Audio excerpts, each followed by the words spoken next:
Assalamu alaikum and welcome back to another episode of Manifesting Muslimah. I'm your host, Zara Pedersen.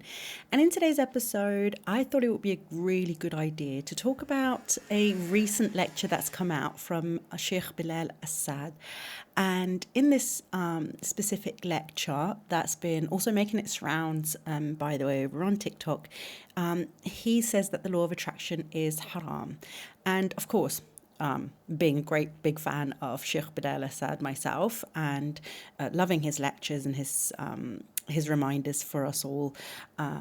I've also seen it and I've also obviously been tagged in it quite a bit and received quite a few comments from people over on TikTok specifically where quite a few people would say like, oh, what you're doing is haram, it's shirk, advising other people not to listen to what it is that I'm teaching and to, unfollow, and that what I'm doing is haram and so on and so forth. I think you get the message here. And so at first I was like, well, that's fine. I myself stitched the video, one of the videos, because this was actually before the official page of Sheikh Belal Assad put it out. Another page actually put out that a small snippet of that lecture, and I stitched that specific video, and made my little take on it and whatever. And I thought that was going to be enough because I kind of wrongly assumed that people kind of do their homework before they comment. But I don't know why I keep thinking this, because it's TikTok and people just don't. People just don't. And people would rather just make assumptions rather than educate themselves. And so even though I've actually answered the same questions over and over again regarding this lecture from Sheikh Belal Assad, there are still so many people who don't take the time to educate themselves before making assumptions and before commenting and, coming out with their own opinions and so on and so forth. I actually thought, hey, what about I make a podcast episode? And then I can kind of just direct people over to this episode if they're genuinely interested, if they're not just trying to troll and whatever. So that's what I've thought that I'm going to do today, because I'm still getting a lot of comments. I'm still getting a lot of people. I don't even know if I want to call it trolling. I don't know if it is trolling. That's my problem, is I don't know if they're trolling or if they're just being lazy or if they just don't want to educate themselves. Can I say that? I don't know. Anyway, we'll speak on it a little bit today. So let's just get into it. Before I actually start, I just want to come with a little disclaimer. I've just started 75 hard today, and I'm fasting. It's part of the 75 hard rules. The diet that I'm following is the Sunnah diet, so fasting every Monday and Thursday, and also trying to eat in thirds. So a third of the stomach full of food, a third full of water, and a third full of air. So and I just started it today, and I've had a bit of a rocky start already, in that I set my alarm so that I could have something to eat for suhoor, and I snoozed my alarm, and I luckily just woke up like 5 minutes before Fajr, so I could still pray Fajr in time, but it means I didn't actually wake up and eat anything or drink anything before fasting. So I feel a little bit slow in my mind today, which, by the way, if you're interested in what it is that I'm doing with the 75 hard challenge, then go and look at my TikTok.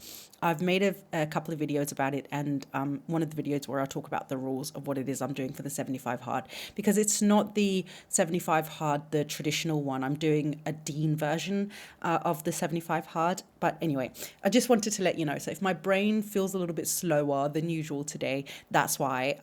Just kind of getting into the habit of these 75 days that I'm embarking on, and inshallah khair.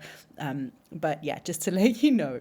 Okay, so let's talk about this video that's been going around by Sheikh Belal Assad. And again, just to put it out there, I'm a great fan of his. I think he's a very knowledgeable person.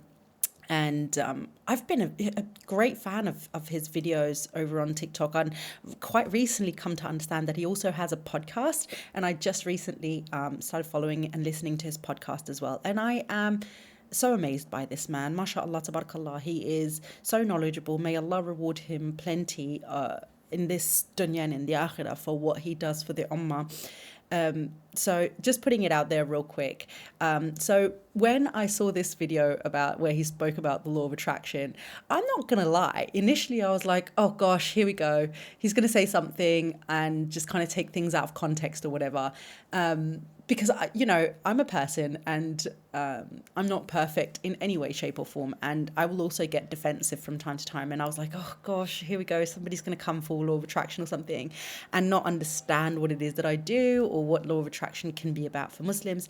But of course, I had to listen to it because I'm not going to be like one of those people who just immediately takes a side and then doesn't do anything to sort of understand what it is about. So I watched the lecture and he, alhamdulillah, and mashallah, tabarakallah, again, I agree with everything that he says in the lecture. He doesn't say anything wrong in the lecture, and everything that he says I agree with, because he's not speaking out of turns here. He's speaking on exactly what I've been trying to say for a long time, which is that law of attraction in the mainstream is shirk.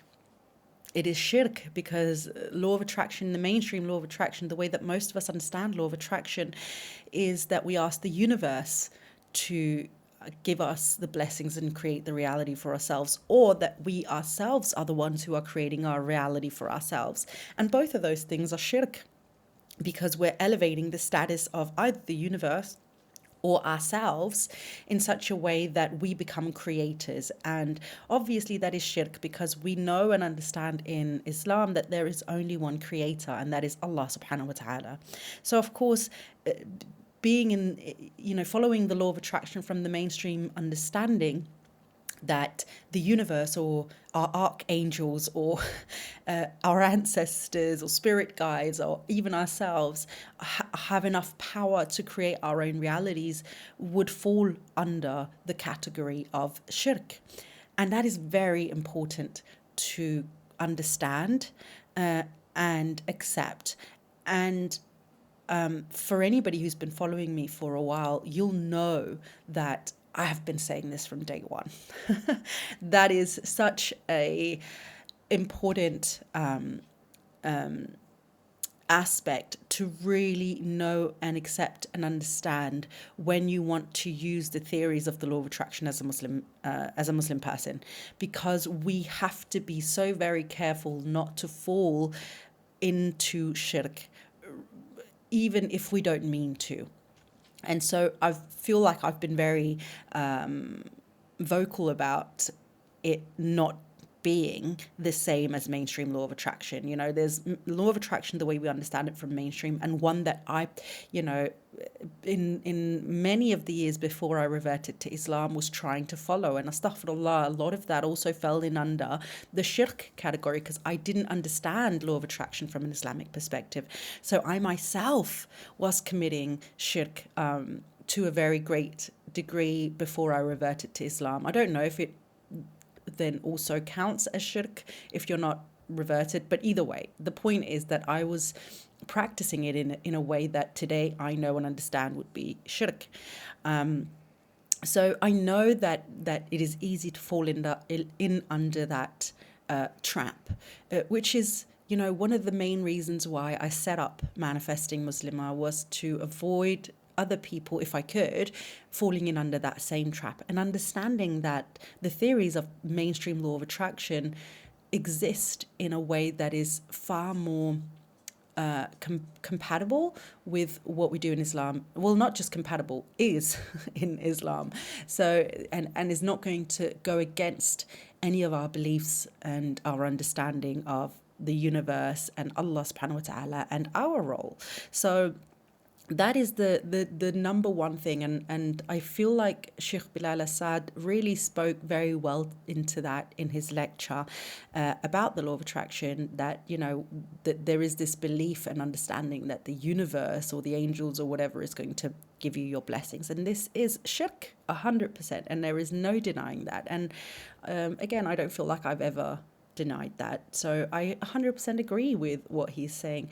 Another thing that he speaks into is this understanding of what law of attraction is, where he kind of explains. Now, I'm not going to put any assumptions onto to the Sheikh around his understanding of law of attraction, but I say that and then I'm going to be like, oh, but here's my, but it sounds to me as if this is not necessarily a topic that he has spent a lot of time studying, which would be fair. You know, he's spent his time studying Islam and the Quran and hadiths and sunnah, and mashallah, tabarakallah, that's really, really good.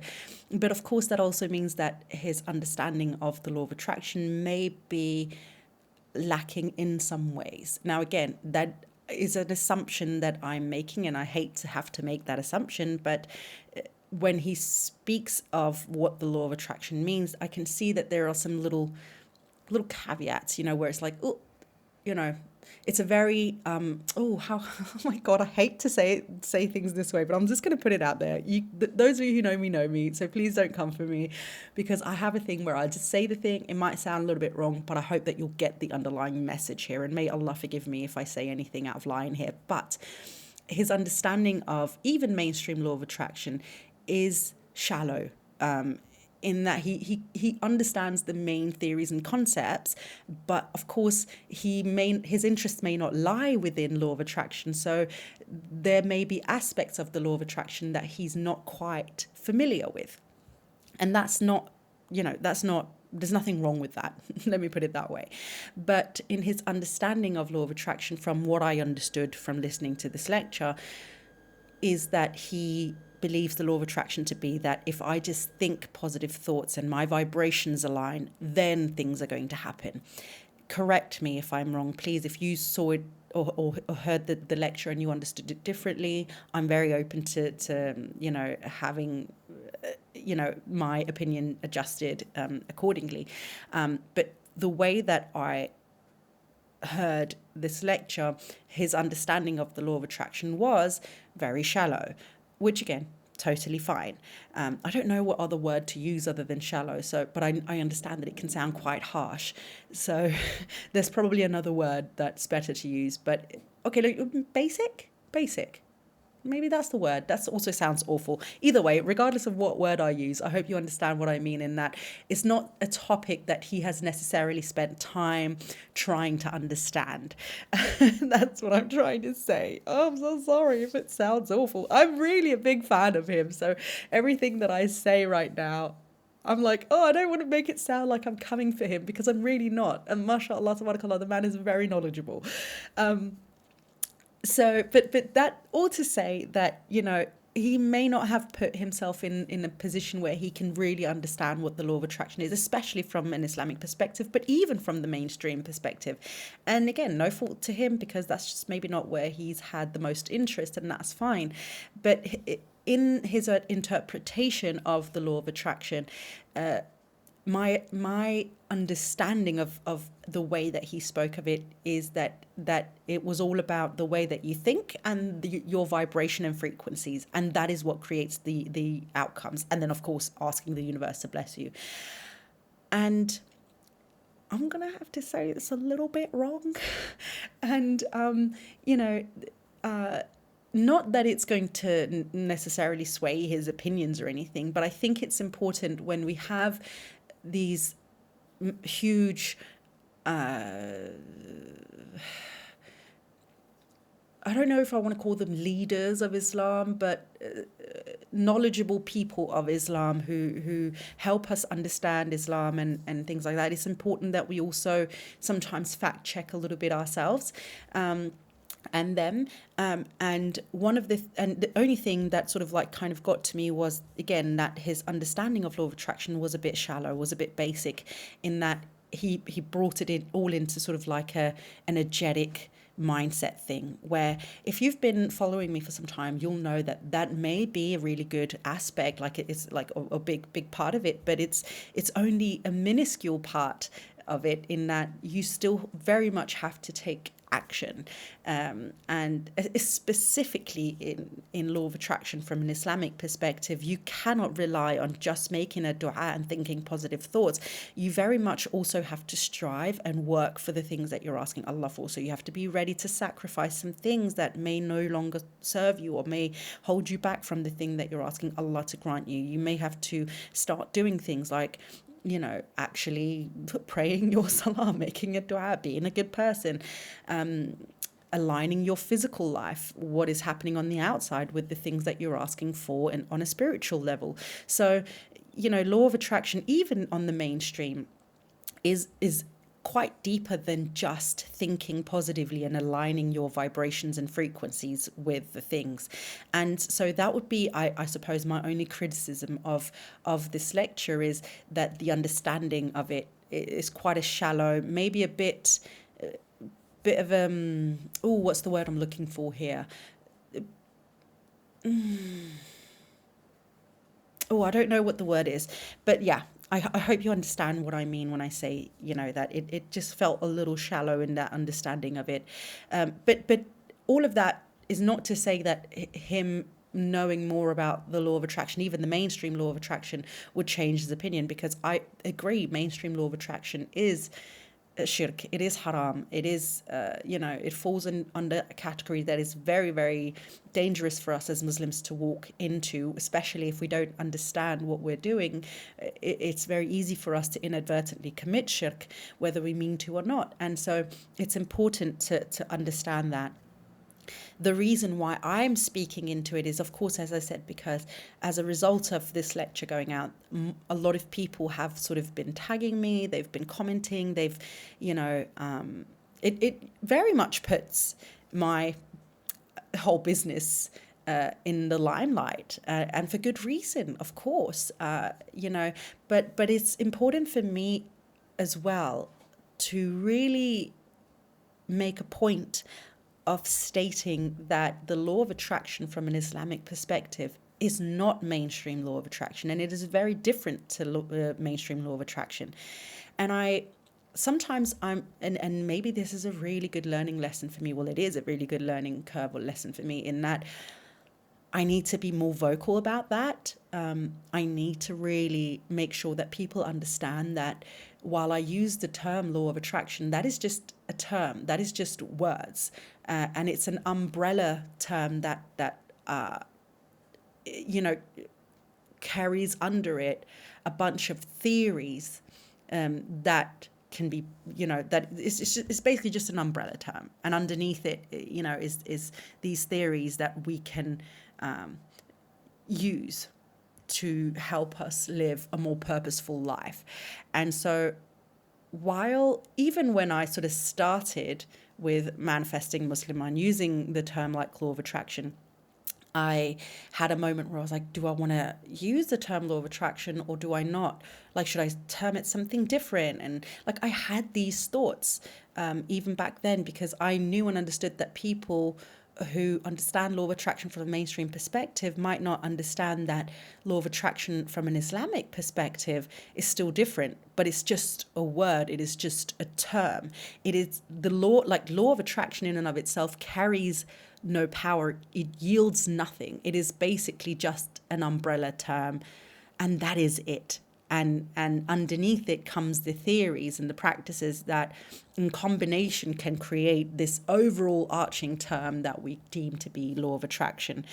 And I very clearly made a decision back then, and still do today, to continuously use the term law of attraction, because I'm specifically trying to meet a target audience who, like myself, as somebody who reverted to Islam, was still very interested in that term, law of attraction, in those theories and the practice of law of attraction.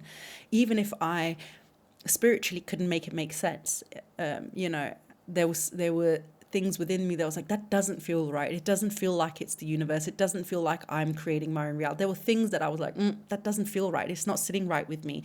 And it made me sort of more hesitant, and it made it so that I could never fully step into the practice of mainstream law of attraction. And it, again, wasn't until I reverted to Islam that it made sense, because I saw the same theories, the same practices in the Quran, in the Sunnah, in the Hadiths. And that's when I thought, oh, now it makes sense, because morally, ethically, spiritually, all of this actually is making sense to me now, where it didn't, when I wasn't religious. But so choosing the term law of attraction was a very conscious decision on my end to speak to that same audience who, like me, wants to learn law of attraction, who knows that the theories are universal theories. These are theories that exist, but lacking that anchor, the foundation of how to apply it in a way where it is still compatible with Islam, where we're not going against the religion, where Allah subhanahu wa ta'ala has shown us and spoken to the same things, but of course from that Islamic perspective. I understand, of course, as well, that for those who are maybe not as interested in learning, having an open mind and things like that, a lot of people can have that initial hiccup of like, law of attraction, so immediate shirk, immediate haram, and they can't look past the term. And that is, of course, their decision. I'm not here to persuade anyone to have to do what I say or follow through with what I say. 1 second, my darlings. My dog is trying to get down from the sofa and he's struggling. 1 second. Okay, sorry about that. Yes, so where was I? So I understand that some people are going to not be able to look past the term law of attraction. And that's understandable, that's fine. They're not my audience. I don't think anybody is going, everybody, is going to be my audience. And I'm not trying to speak to everybody. I'm trying to speak to that percentage of Muslim people who are interested in looking into the law of attraction, who may even have spent quite a great deal of money doing courses or reading books, time, effort in mainstream law of attraction practices that, again, it could become a bit of a slippery slope for them into committing shirk inadvertently. Those are my people, because those are the people that I'm trying to reach, to make sure that, hey, be careful doing that. There's a better way, and it aligns more with Islam. In fact, it is a part of Islam, and you'll yield the same results, except better, better results, because you're now also aligning what you want in this dunya with the akhirah, and it's going to make you a better Muslim, and it's going to create a stronger, healthier relationship between yourself and Allah subhanahu wa ta'ala. Those are my people. I want to reach you, who's interested in the theories of law of attraction, mainstream law of attraction, but have been unable to align it with Islam. You're my people, because you're the ones who are showing an interest in actively controlling what is within your control in your life, to try and lead a better life, but you also want to do it in accordance with your religious beliefs.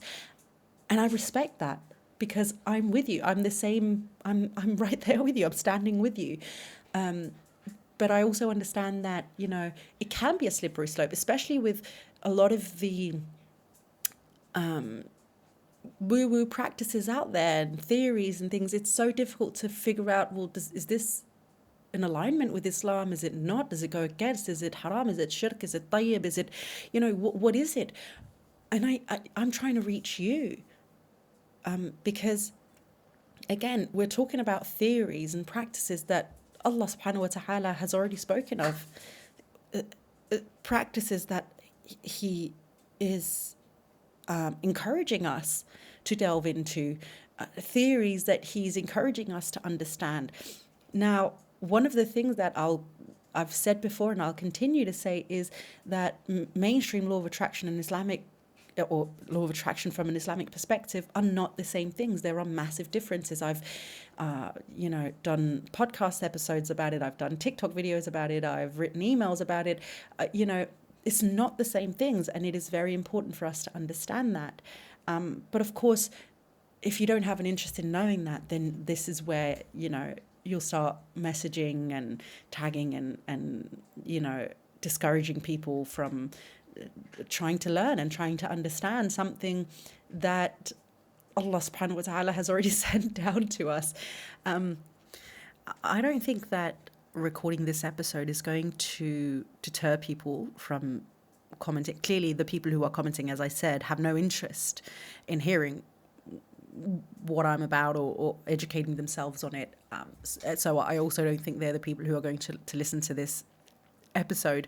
But it for those who are interested, for those of you who are here and who might be like, oh, I saw that video too, and I wonder what Zara's take is on it or whatever, this is more for you. And just to understand also where I'm coming from when I see a lecture like this, as I said, initially there's like this almost like defensive nature in me that's like, oh no, somebody's going to come for what I do, and this is my livelihood and whatever, and I enjoy it, and I'm bringing happiness and peace to people, and trying to make people have a better relationship with Allah. So there's that initial defensiveness of like, oh, somebody's going to try and come for me.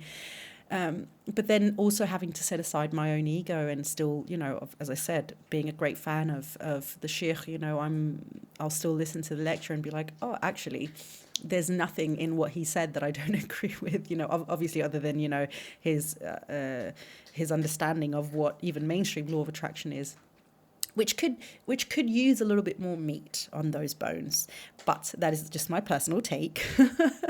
But other than that, putting myself in this position where I'm like, oh, okay, there's this huge role model for a lot of Muslims who is saying this, and so I need to react, and I need to put my 2 cents out there, and I need to obviously make it very clear to people that I agree 100% with what's been said, and that it's not anything that is making me think different about my business in any way or what I teach in any way, but it has made me aware that I probably need to highlight that that law of attraction from an Islamic perspective and mainstream law of attraction just is not the same things. And that's something that I can get a little bit lazy on. I think as most content creators, I don't know who you are, maybe you're also a content creator who's listening. There's always this idea of like, oh, I've made an episode about this before, I wrote an Instagram post on it, or I made a TikTok video about it, so I can't speak on this same topic again, which of course doesn't apply because there are new eyes on your content all the time, and just because somebody was following you when you made that video or that piece of content doesn't necessarily mean that they saw it. The algorithm doesn't work that way. So I also have to constantly remind myself that, hey, you need to remind people of the things that you've already made content about, so you can make the same content several times, because there will be people who haven't seen that video, heard that episode, read that post, whatever it might be. So it works as a beautiful reminder for me to again sit down and just put this reminder out as well for you, that nowhere will I claim that law of attraction from an Islamic perspective and mainstream law of attraction is the same thing. It holds some of the same theories, but the practices, the practice when it comes down to it might be different. The understanding, the overall foundational understanding of it is very different. And there are some things that mainstream law of attraction will speak into that, from an Islamic perspective, we absolutely cannot go there. And we know that it is wrong. And things that from an Islamic perspective, mainstream law of attraction would be like, oh, that's limiting, or that's wrong, or that's whatever. And it's important that we know and understand this, and we appreciate it for what it is. Because again, we're not trying to fit law of attraction in under Islam. That's not what it's about. It's about understanding that the Quran already speaks to some things that man thought he created. This is not man who invented these theories. Allah has already spoken about these theories, and then certain men in time, were like, oh, look what I discovered. It's like, you didn't discover anything. Sorry, you didn't. Allah already spoke about it. It was already spoken about in Islam many years before you discovered it, quote unquote, discovered it. But yeah, so anyway, now if you've been thinking about that and you've seen that lecture, if you haven't, you should definitely go and listen to that lecture as well. Sheikh Belal Assad is a very likable character. If you haven't seen any of his lectures or heard him or followed him anywhere, very likable character. He's got a very lovely nature about him, and I really appreciate his knowledge and his insights. So he's definitely worth a follow, worth a listen to on the podcasts, all of that stuff. So definitely go do that if you haven't done so by now. But yeah, I think I've said what I needed to say. But if you've got questions about any of it, feel free to ask the questions. Feel free to let me know your opinions and whatnot. Because I do appreciate it. And also, if, as always, if there's something that you want me to speak about in this podcast, oh my God, my fasting brain is creeping in on me now. If there's something you would like me to speak on in this podcast, then do feel free to message me, let me know. You can best reach me over on Instagram at Manifesting Muslimah. The only reason why I say you can best reach me there is not because I don't read my messages over on TikTok, but it's because I can reply with a voice memo. And I just don't like texting. So that's the only reason why I'm directing you to Instagram, because I do like to actually send you a reply when you reach out. So at Manifesting Muslimah, that's where you can reach me. Okay, my darling, I'm going to leave it here, and inshallah I will see you on Thursday, where I shall inshallah be fasting again, because Monday, Thursday fasts. We're still doing 75 hard, inshallah. This is only day 1. And if you haven't by now, join me. There's still time. You can start tomorrow. You can start the next day. It's whenever. Just start with me. Inshallah, this will be good for our deens. It's a good way for us to reconnect back and do some things that maybe have become a little bit sort of like under like an autopilot thing, or like a chore or a habit. And we want to bring it back to the forefront of like, hey, there's a reason why we're doing it. And it's not just because, Allah said 5 times a day, but it's like because we actually want to meet Allah 5 times a day on that prayer mat and things like that. Anyway, okay, my darlings, inshallah, we'll see you on Thursday. But until then, please don't forget to live in love.